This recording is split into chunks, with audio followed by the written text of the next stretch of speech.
et messieurs, le commissaire central de Thiès, chef de service régional de sécurité publique. Bonjour.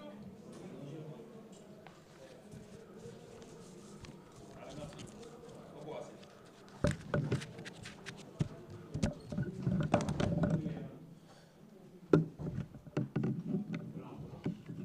Bon, chers amis, juste avant de démarrer, juste vous remercier vraiment voilà, de honorer de votre présence massive. Et nous excusons vraiment de ces quelques minutes de retard.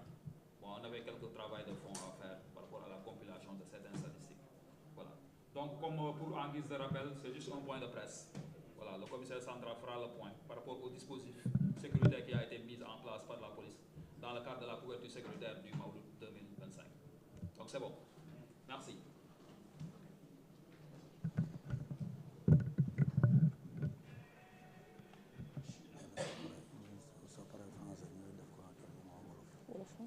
D'accord, c'est bien noté. Bonjour, chers collaborateurs. Nous vous remercions de votre présence et nous nous excusons encore une fois pour ces quelques minutes de retard enregistrés, dû à des circonstances indépendantes de notre volonté. Je suis le commissaire de police principal, Safia Toumbay. Je suis le chef du service régional de sécurité publique de Thiès. Je m'en vais vous livrer le travail qui a été élaboré par la police nationale dans le cadre de la gestion sécuritaire de l'édition 2025 du Gamou. Comme vous le savez, l'édition 2025 du Gamou, communément appelée Mawlud, sera célébrée le jeudi 4 septembre 2025 à Tivaouane et dans plusieurs localités du pays. Connu pour être un moment de ferveur religieuse, le Gamou rassemble plusieurs milliers de fidèles venus d'horizons divers. Il va également se tenir dans un contexte particulier d'hivernage. Eu égard donc à ces différents défis sécuritaires, ces nombreux défis sécuritaires, la police nationale a mobilisé d'importants moyens humains et matériels pour accomplir sa mission de sécurisation des personnes et des biens,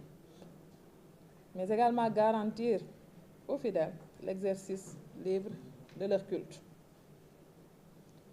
Par rapport à cet événement, l'engagement de la police s'est matérialisé bien avant la tenue de cet événement. Donc, il y a eu un engagement pré-Gamou qui s'est opéré en plusieurs étapes. D'abord, il y a eu la mise en place d'un dispositif précurseur de près de 100 éléments du groupement mobile d'intervention depuis une dizaine de jours. À cela s'ajoute également la couverture sécuritaire de toutes les séances du bourd. Donc, depuis le démarrage du bourd jusqu'à la clôture, une couverture sécuritaire parfaite a été assurée par la police nationale avec la mise en place des éléments chargés de veiller à la sécurité des personnes qui y participent. Également, sécuriser les lieux et prendre toutes les dispositions utiles. Parmi ces différentes étapes également, nous pouvons noter l'organisation de plusieurs opérations de sécurisation à Thiès et à Tivaouane également. Par rapport à ces opérations-là, il faut noter que des résultats très probants ont été enregistrés.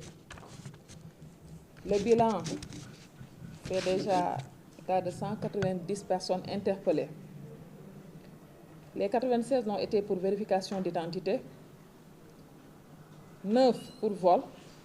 4 pour détention et usage de drogue, chanvre indien, crack, 4 pour vol commis la nuit en réunion, 8 pour ivresse publique manifeste. Donc ce sont, entre autres, des infractions qui ont été relevées concernant les résultats enregistrés par rapport à ces différentes opérations-là. Dans le cadre également de ces opérations qui ont été menées avant la tenue du Gamou, il faut noter que Concernant la sécurité routière, 25 véhicules et 67 motos ont été mis en fourrière. Par rapport aux accidents de la circulation, 16 accidents ont été constatés par les services de police. Également, 498 pièces afférentes à la conduite des véhicules ont été saisies. Ça, c'est dans le cadre de la prévention et de la sécurité routière. Il faut noter que ces opérations se sont déroulées à Thiès et à Tivaouane également. À Tivaouane, bien avant le démarrage du vote, des opérations étaient menées dans différents secteurs, les secteurs les plus criminogènes. À Thiès, notamment dans la nuit du 1er au 2 septembre, les effectifs qui ont été engagés dans le cadre de la couverture sécuritaire, composés d'éléments de la compagnie de circulation, d'éléments de la police judiciaire, d'éléments des corps urbains des commissariats, des brigades de recherche, ont eu à investir plus de 15 points. Des checkpoints ont été également érigés au niveau des différents points névralgiques et c'est cela qui a permis d'enregistrer ces résultats. Et ça a été une stratégie qui rentre en droite ligne par rapport à l'objectif fixé concernant une sécurisation parfaite des événements. Qui connaît Thiès, c'est bien que c'est une région, Thiès en tant que telle est une ville qui communique avec Tivaouane. Donc nous sommes dans la même région, raison pour laquelle cette étape-là a été prise en compte dans le cadre de la couverture sécuritaire. Concernant les moyens engagés, les moyens humains ont été dégagés avec un total de 3 323 fonctionnaires de police, tous grades confondus. Des fonctionnaires de police en civil, des fonctionnaires de police qui sont en tenue, des éléments de renseignement, des éléments de police judiciaire. Pour dire encore une fois que tous les aspects concernant la sécurité sont pris en compte. Et la spécialisation des éléments est un facteur important pour la prise en charge des préoccupations exprimées. Concernant les moyens logistiques, à ce niveau, 187 véhicules composés de véhicules de transport de troupes, de véhicules d'intervention, de véhicules utilitaires, de divers engins blindés et d'autres de types différents, 28 motos d'escorte et d'intervention, 2 ambulances médicalisées ont été engagées dans le cadre des opérations relatives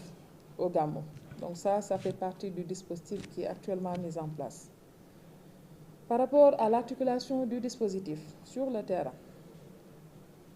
il faut prendre en compte le volet organisationnel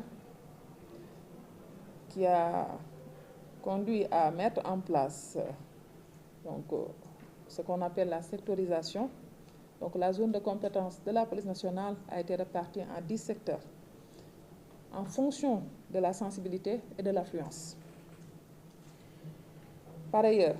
pour renforcer le maillage sécuritaire et prendre en charge les préoccupations des populations, 6 postes de police avancés sont également érigés, donc dans des endroits les plus criminogènes et pour prendre en compte également le volet police de proximité. Cette initiative est prise pour faciliter également l'accès des populations aux services de police,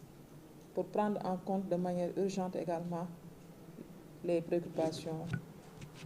relatives au Gamou. Concernant le dernier volet qui est relatif à la santé, sur le plan sanitaire, 2 postes médicaux sont implantés actuellement pour offrir des soins et des médicaments gratuits aux populations. Il s'agit de l'articulation du dispositif de la police nationale dans le cadre de la couverture sécuritaire du Gamou édition 2025. Je ne saurais terminer sans exprimer des messages importants pour la police nationale. À ce niveau, un appel est fait à l'endroit des automobilistes pour une observation stricte du code de la route en vue d'éviter les accidents. Dans la même dynamique, il est également invité, donc les motocyclistes sont invités à veiller au port du casque, pour lequel, nous le précisons, une tolérance zéro sera appliquée. La police sera intransigeante par rapport à cela. Donc c'est un message quand même qui revêt une importance capitale, donc pour éviter les cas d'accident. À l'attention des pèlerins et des populations de Tivaouane, je leur dis qu'ils peuvent être rassurés de l'engagement sans faille de la police à leur garantir une sécurité qui ne laissera rien au hasard. Pour terminer, la police tend la main à la population pour une collaboration et une compréhension mutuelle, donc en vue de réussir la mission qui lui est assignée. Dans l'honneur, au service de la loi. Je vous remercie.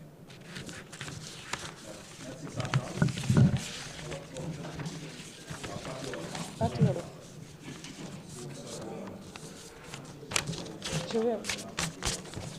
Je vais m'atteler à cet exercice.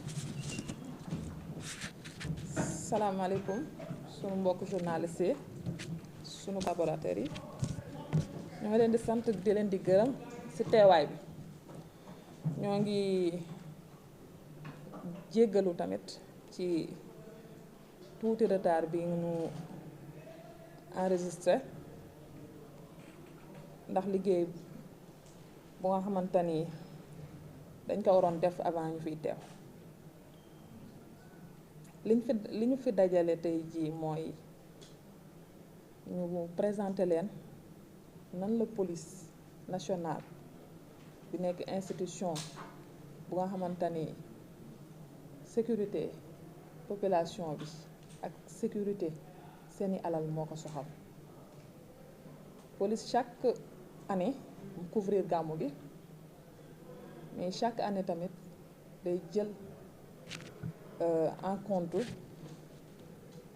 besoin population bi pour gën a renforcer dispositif am, gën a jël ay matuwaayam pour que gàmmu gi nit ñëpp mën ko def ci anam yu rafet, pour nit ñi mën ko def ci sécurité te nit ñi mën ko def ci dal. Gàmmu gi bi yoon mi ngi am ci situation bu nga xamante ni ñoo ngi ci hivernage nañuy wax, donc taw yi moment bii la gën a bare. Loolu nag tax na ñu gën a yokk suñuy matuwaay pour bañ am yu ñuy bett. Police nationale xam ni solo gi événement boobu am moo tax jël na ay matuwaayam lu ëpp fukki fan avant ñuy àgg ci événement bu mel nii. ni mu ko defee mooy bi ñu nee burdu bi mi ngi waaj commencé jël na lu tolloog téeméeri élément 100 éléments indi leen Tivaouane pour lépp lu jëm ci burdu boobu, lépp lu nga xamante ni jëm na ci activité yu ñu fuy def avant gàmmu gi di ñëw dem ñu def ko ci anam gu rafet. ñooñu ñu fi bàyyi woon dañ doon taxaw pour nit ñi mën def seen burdu sans am problème sécurité, nit ñi def seen burdu ci xel mu dal. Donc burdu boobu taxaw nañ ci sécuriser nañ ko ba yàlla jàppale ñu jeex na depuis démb. Bi loolu weesoo tamit am na ay opération maanaam ay action ay jëf yu bari yu mu def ci terrain bi pour rek file gàmmu gi di ñëw lépp lu nga xamante ni day fànqal wala muy yàq liggéey bi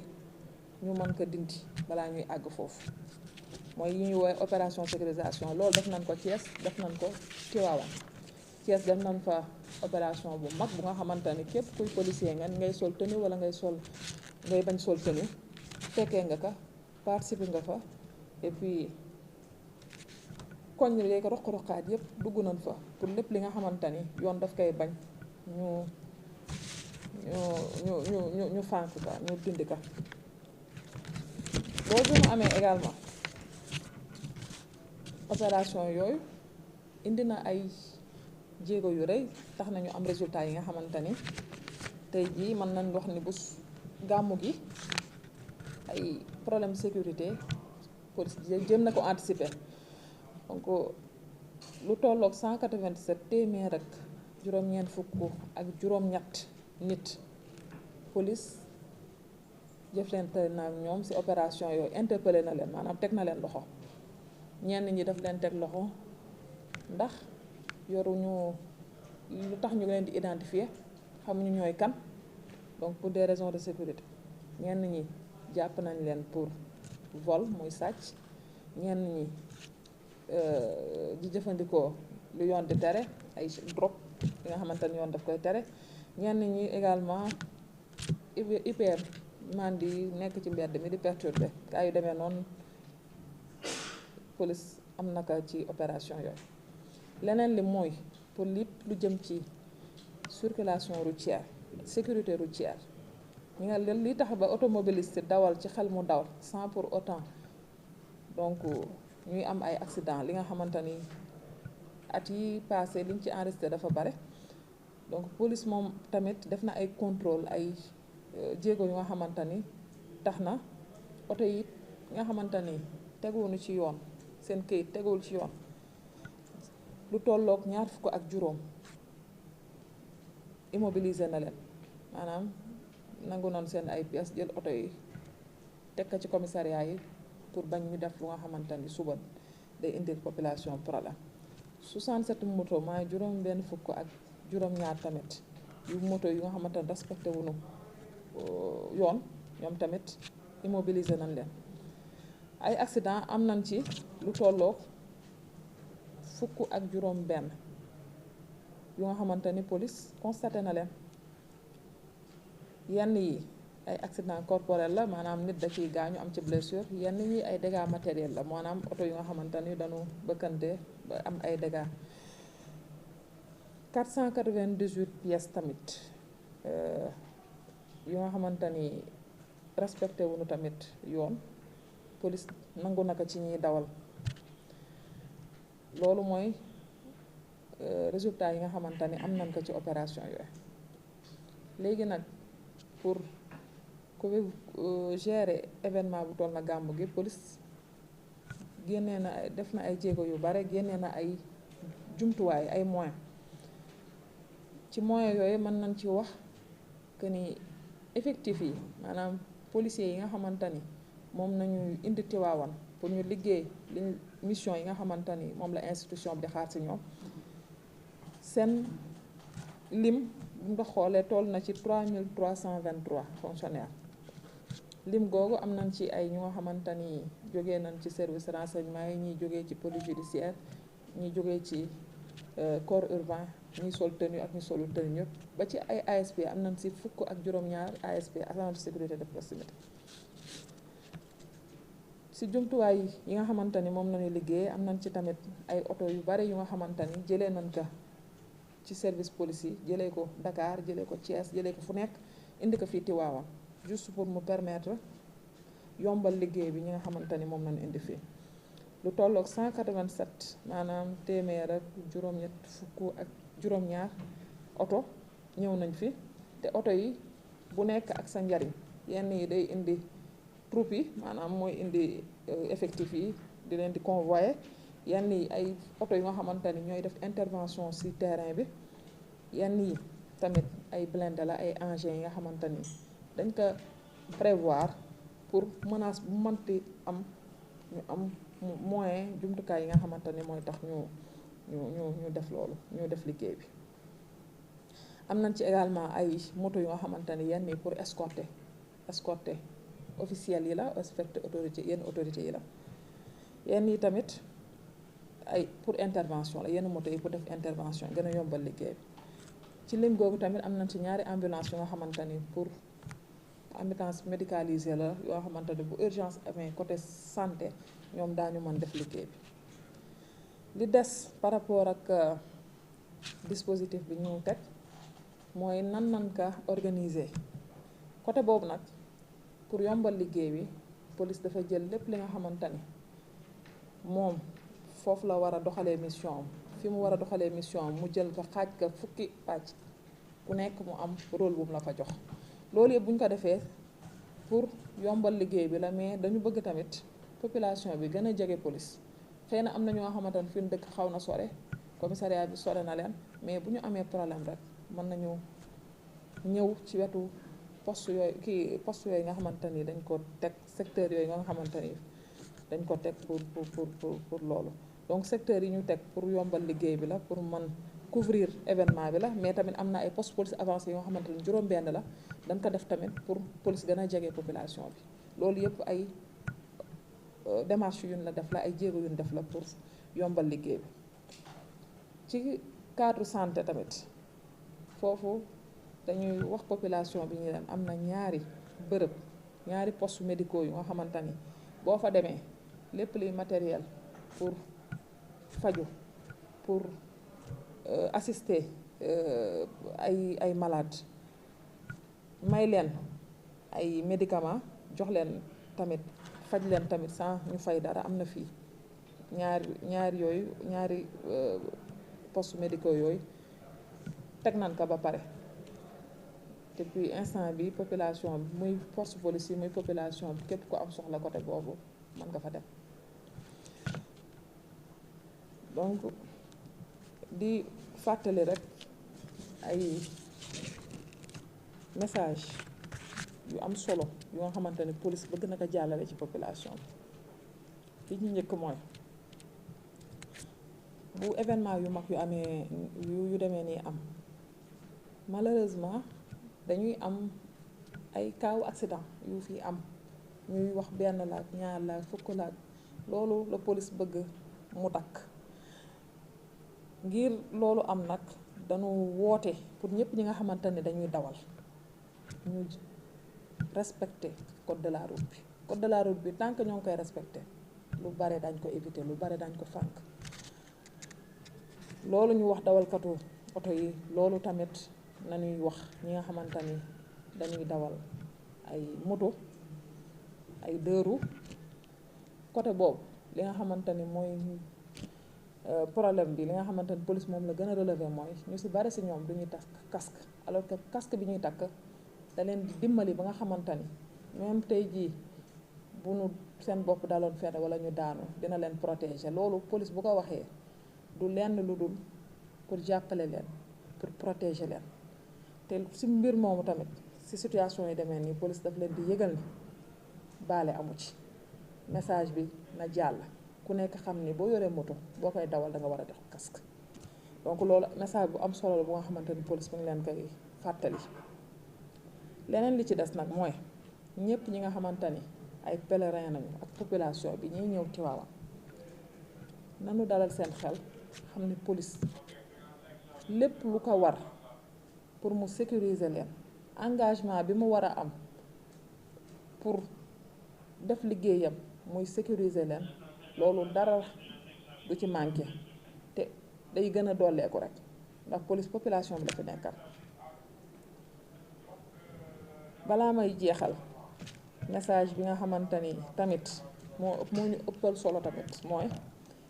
population bi xam ni police tàllal naka loxo collaboration doxalante amante confiance wóoluwante police loolu la soxla pour def liggéeyam te mi ngi leen di tàllal loxo lépp li nga xamante ni war na ci cadre liggéey bi ak doxal tamit déggoo ci côté boobu mi ngi leen di wax que ni moom loolu la moo ko fi tax a toog te mën nañu compter ci police pour mu doxal loola. donc ñoo ngi ñaan ñëpp donc ñu appliquer règle yooyu di di leen di souhaiter également un très bon gàmmu maanaam li leen fi tax a ñëw ñu def ko ak jàmm ñibbi seen kër yi ak jàmm police dina taxaw taxawaay bi ko war te mais bu leen ko si jàppalee si la liggéey bi di gën a yomb ñoo ngi leen di sant di leen di gërëm donc loolu mooy message bi nga xamante ne bëggoon naa ko passer en wolof jërëjëf.